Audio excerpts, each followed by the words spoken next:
दोस्तों क्या आपने कभी सोचा है कि आईपीएस के मुकाबले आर्मी ऑफिसर्स की लाइफ कैसी होती है और आपके लिए इनमें से कौन सा करियर ऑप्शन सबसे सही है? अगर नहीं तो हमारे साथ इस वीडियो के अंत तक बने रहिए, क्योंकि आज हम आपको life of Indian army officer versus IPS officer के बारे में बहुत ही रोचक जानकारी आपके साथ साझा करने वाले हैं। तो शुरू करते हैं आज का वीडियो। युवाओं को एक बेहतरीन करियर की तलाश हमेशा ही रहती है और इसके लिए उनके पास तरह तरह के ऑप्शंस भी होते हैं। Medicine, nursing, civil services, software, engineering, sports, military, architecture और कॉर्पोरेट के क्षेत्र में तमाम लोकप्रिय करियर ऑप्शंस हैं। लेकिन करियर चूज करते समय जो बात सबसे महत्वपूर्ण होती है वो है आपका समर्पण और उस करियर से मिलने वाला रिवॉर्ड। ये पैसे के अलावा क्वालिटी ऑफ लाइफ, लाइफस्टाइल और रुतबे से भी जुड़ा होता है। ऐसे ही कुछ चॉइस युवाओं में आईपीएस और आर्मी अफसर की रहती है। लेकिन आईपीएस और आर्मी में से किसकी लाइफ ज्यादा बेहतर होती है, या ये कहें कि आपके लिए आईपीएस या आर्मी ऑफिसर्स में कौन सा एक सही करियर ऑप्शन है? आईपीएस कैडेट्स का फाउंडेशन कोर्स जो कि 3 महीने का होता है वो Lal Bahadur Shastri National Academy of Administration Mussoorie में होता है। इसके बाद उन्हें 11 मंथ्स का बेसिक कोर्स जो सरदार वल्लभ भाई Patel national police academy Hyderabad से करना होता है। अधिकांश आईपीएस अधिकारी एएसपी स्तर पर शुरू करते हैं और एक जिले के एसपी के रूप में आगे बढ़ते हैं। इसके बाद वे कई तरह की भूमिकाएं निभाते हैं और 30 से अधिक वर्षों में पुलिस महानिदेशक रैंक तक पहुंच जाते हैं। आईपीएस अधिकारी होने का एक अच्छा हिस्सा स्टेट के इंटरनल मामलों से रिलेटेड होता है। इसके साथ ही उनको ऑफिशियल कार और अन्य सुविधाएं भी मिलती हैं। दूसरी ओर कई चुनौतियां हैं। जिले की पोस्टिंग में सामाजिक जीवन नहीं होता है। यहाँ तक कि शहरों में तैनात होने पर भी आईपीएस अधिकारी बहुत ही सीमित सामाजिक जीवन जीते हैं। ड्यूटी आवर्स बहुत इरेगुलर और अनप्रेडिक्टेबल हैं। जब आपकी पोस्टिंग में होते हैं तो आपको दिन में 16 घंटे काम करना पड़ता है और वीकेंड्स पर भी।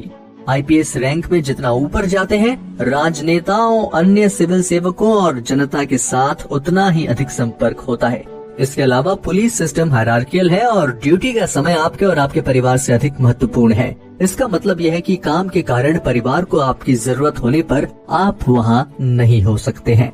एक आईपीएस ऑफिसर का काम पब्लिक पीस एंड ऑर्डर को मेंटेन करना, क्राइम को रोकना, क्राइम को इन्वेस्टिगेट करना, इंटेलिजेंस कलेक्ट करना, वीआईपीज को सिक्योरिटी प्रोवाइड करना और ऐसे काफी आंतरिक मामले हैंडल करना है। अगर बात करें अथॉरिटी या पावर की, तो एक आईपीएस की पावर उनके सर्विस स्टेट में बहुत ही ज्यादा होती है। CAPF, NSG, NDRF, intelligence bureau, research and analysis wing, SPG, NIA, CBI आदि को आईपीएस लीडरशिप ही कमांड करती है। एक आईपीएस अधिकारी मिनिस्ट्री ऑफ होम अफेयर्स के अंदर आता है। तो चलिए अब बात करते हैं भारतीय सेना की। तो हर साल सेना बेहतरीन युवाओं को आकर्षित करती है। सेना national defence academy, Indian military academy and officers training academy में अपने ऑफिसर कैडेट्स को बेस्ट ट्रेनिंग प्रदान करती है। करियर स्टार्टिंग में सैलरी और अलाउंसेस एक्सीलेंट होते हैं और लेफ्टिनेंट कर्नल के पद तक कैरियर ग्रोथ लगभग निश्चित है।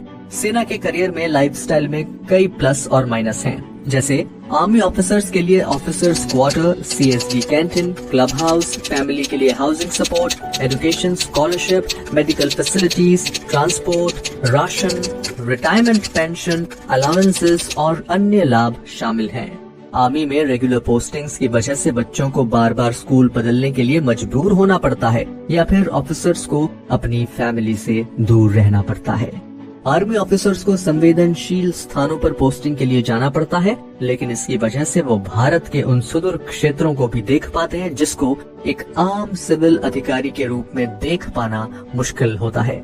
एक आर्मी ऑफिसर को ही हाई ऑल्टीट्यूड एरियाज जैसे कि सियाचिन ग्लेशियर में कमांड करने का मौका मिलता है, जहाँ पे किसी दूसरे सरकारी अधिकारी का जाना मुश्किल होता। एक आर्मी ऑफिसर को वॉर या काउंटर टेररिज्म एक्टिविटी में फ्रंट से लीड करना होता है। ये कहना गलत नहीं होगा कि एक आर्मी ऑफिसर का सर्विस के दौरान लाइफ रिस्क काफी ज्यादा होता है।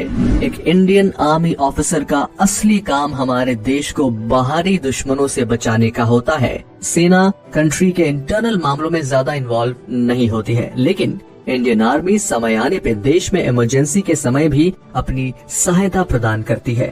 एक आर्मी ऑफिसर का सोशल स्टेटस बहुत ही अच्छा होता है और सोसाइटी में उन्हें बहुत ही सम्मान के साथ देखा जाता है। एक आर्मी ऑफिसर होना अपने आप में ही बहुत गर्व की बात है। सेना को ज्वाइन करके आप एक एलीट ब्रदरहुड का पार्ट बनते हैं जो देश के लिए अपनी जान देने से भी पीछे नहीं हटते हैं। इसके साथ ही एक आर्मी ऑफिसर के सुप्रीम कमांडर प्रेसिडेंट होते हैं और ये मिनिस्ट्री ऑफ डिफेंस के अंदर आते हैं। असल में भारतीय सेना में एक ऑफिसर और एक आईपीएस अधिकारी एक बेहतर जीवन का आनंद लेते हैं और सम्मान अर्जित करते हैं। इसीलिए यदि आप अपने देश की सेवा करना चाहते हैं तो आपके लिए दोनों विकल्प खुले हैं। बस आपको अपना काम पूरी मेहनत और ईमानदारी से करना होगा। तो दोस्तों, ये थी life of Indian army officer versus IPS officer के बारे में रोचक जानकारी कि किस तरह कोई अधिकारी सुविधाओं से परिपूर्ण जीवन जीते हैं। हमें उम्मीद है कि इनके बारे में जानकर आपको मजा आया होगा और भारतीय सेना के अधिकारी के रूप में जीवन जीने का मन किया होगा। इस वीडियो को लाइक करना ना भूलें और दूसरे लोगों को भी शेयर करें ताकि उन्हें भी ऐसी जानकारी मिल सके। फिलहाल दीजिए मुझे इजाजत, मिलता हूँ आपसे एक और वीडियो के साथ। तब तक के लिए जय हिंद।